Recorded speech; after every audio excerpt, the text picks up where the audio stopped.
bên kia đấy. Tôi ra.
Quá xuất sắc. Quá giờ ông ấy ở kìa. Không. Tính hết rồi, một quả.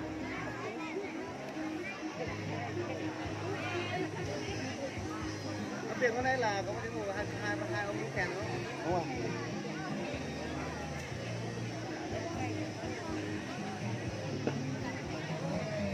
Cái cuối cùng à? Cái màu cuối cùng. Cái kèm là cái là đây múa tự do hay là ngày múa đây? Múa tự do nè. Cái này ở đâu?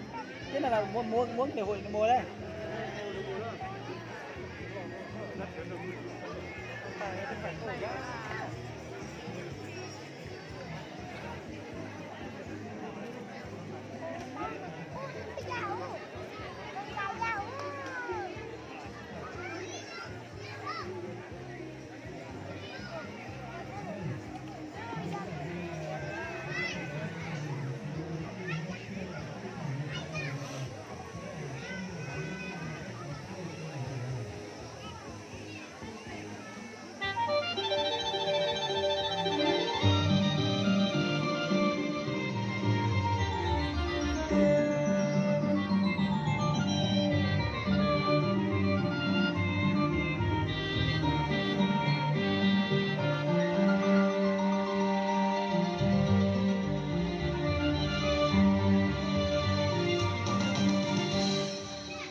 Phần thi văn nghệ của đoàn xã Na Bùng đến đây là kết thúc. Một lần nữa xin kính chúc sức khỏe ban giám khảo, ban tổ chức và cùng toàn thể hội thi lời chúc sức khỏe hạnh phúc.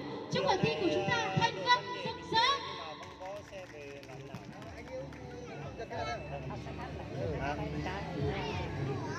Mà còn về cả càng rồi.